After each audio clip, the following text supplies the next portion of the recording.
Okay, तो आज हम डिस्कस करेंगे एक काफी इंपॉर्टेंट कॉन्सेप्ट है जो कि है कॉन्सेप्ट ऑफ पावर। पिछले कुछ लेक्चर से आप देख रहे होंगे हम जो है एनर्जी को डिस्कस कर रहे हैं और आमतौर पे बंदा यही समझता है एनर्जी और पावर एक ही चीज है। बेसिकली दोनों जो है हम कहते हैं एबिलिटी टू डू वर्क है, लेकिन फिजिक्स के अंदर जो है हमारे पास पावर और एनर्जी के अंदर डिफरेंस होता है। इसको हम एक एग्जाम्पल से समझते हैं। एक शख्स है जिसने एक ब्लॉक है, कह लीजिए इसका वेट है हमारे पास 10 न्यूटन और इसने इसको मूव किया है, या बल्कि इसका वेट नहीं है, आपकी कह लीजिए इसके ऊपर जो है ये फोर्स ऑफ फ्रिक्शन है जो ऑपोजिट डायरेक्शन में लग रही है, यानी इस बंदे को मूव करने के लिए इसको 10 न्यूटन लगानी पड़ेगी इसके ऊपर। 10 न्यूटन इसने मूव कराया इसको और ये लेकर गया तकरीबन इसे आप कह लें 100 मीटर। तो आप कहेंगे कि इसने कितनी एनर्जी जो है वो ट्रांसफर की है या कितना वर्क किया है इसके ऊपर, वो बेसिकली हमारे पास आ जाता है एफ डी से, क्योंकि फोर्स जो है वो डिस्प्लेसमेंट के पैरेलल ही है, तो हमारे पास कॉस थीटा वाला जो है कंपोनेंट वो 1 हो गया, तो एफ डी से आंसर आ जाएगा हमारे पास 1000 जूल्स। तो बेसिकली इस बंदे ने जो काम किया वो हमारे पास 1000 जूल्स किया है, तो एनर्जी इसने जितनी ट्रांसफर की है वो 1000 जूल्स हो गई। इसी तरह एक और बंदा था, उसने भी यही काम किया है, इतनी फोर्स लगाई है और इतना ही दूर लेकर गया है, लेकिन इस बंदे ने जो काम किया था वो उसने किया था 10 सेकंड्स के अंदर और दूसरे बंदे ने जो किया है वो 5 सेकंड्स के अंदर किया है।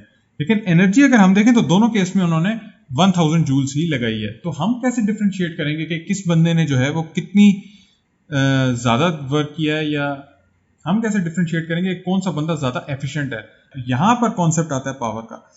बेसिकली पावर होती है हमारे पास एनर्जी पर यूनिट टाइम। इससे मुराद ये है कि हम कोई भी काम करते हैं, एक तो वो इंपॉर्टेंट है कि हम कितने एनर्जी दे रहे हैं, ये ट्रांसफर कर रहे हैं, और दूसरा कितने टाइम में वो एनर्जी ट्रांसफर कर रहे हैं। जिस शख्स ने ये एनर्जी 10 सेकंड्स के अंदर ट्रांसफर की है वो स्लो है उस बंदे से जिसने 5 सेकंड के अंदर एनर्जी ट्रांसफर की है। यानी इस केस में हमारे पास इसकी पावर आ जाती है 100 जूल्स पर सेकंड और दूसरे बंदे की पावर हमारे पास आ जाती है 200 जूल्स पर सेकंड। इसका मतलब जो सेकंड बंदा था उसकी पावर हमारे पास ज्यादा आ रही है। तो इसका मतलब है पावर का कॉन्सेप्ट जो है वो बेसिकली हमें ये बताता है कि हम कितनी जल्दी एनर्जी ट्रांसफर कर सकते हैं। तो ऑब्वियसली हमें ज्यादा जल्दी एनर्जी ट्रांसफर करने वाली चीज जो है वो प्रेफरेबल होती है। तो पावर एक हमारे पास ऐसा कॉन्सेप्ट है जो हमें बता देता है रेट ऑफ एनर्जी चेंज। और पावर के यूनिट्स होते हैं हमारे पास जूल्स पर सेकंड, जिसको हम कहते हैं वॉट। आपने कई दफ़ा सुना होगा कि 100 वॉट की लाइट है, ये 200 वॉट की लाइट है, ये 50 वॉट्स की लाइट है। तो बेसिकली वॉट हमारे पास यही होता है।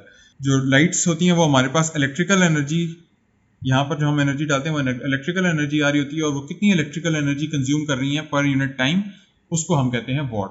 तो इसलिए हम कहते हैं कम वॉट वाली लाइट जो होती है वो कम बिजली खाती है और ज़्यादा वॉट वाली जो होती है वो ज़्यादा बिजली खाती है। तो इस तरह हमें पावर की जो है वो डेफिनेशन मिल गई।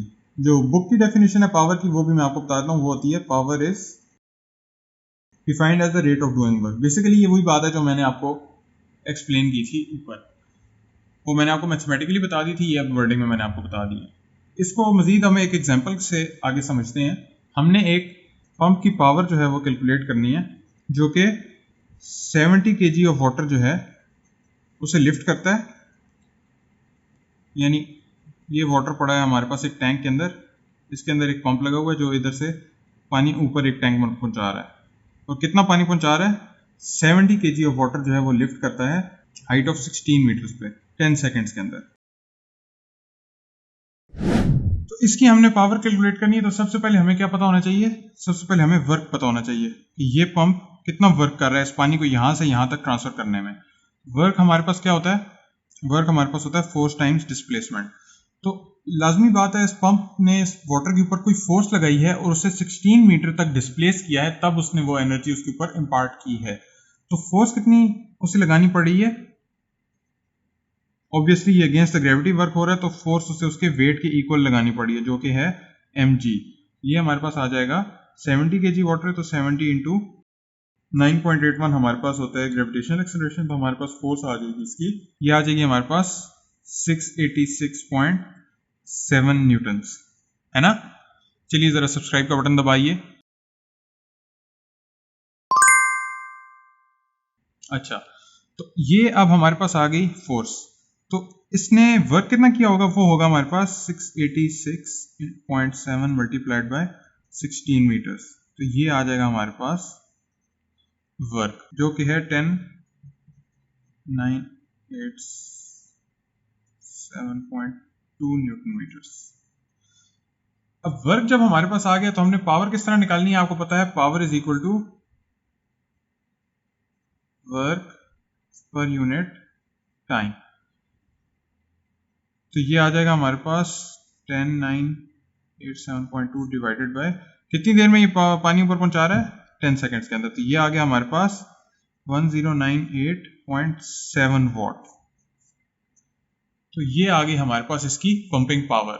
अब इस बात से क्या मुराद है कि 1098 वॉट इसकी पावर है, इसका मतलब है ये 1098 जूल्स वर्क करता है इस पानी के ऊपर 1 सेकंड के अंदर। तो ये हो गया हमारे पास वॉट का फिजिकल मीनिंग। वीडियो पसंद आई है तो लाइक करना ना भूलें, दोस्तों के साथ शेयर कीजिए and don't forget to subscribe.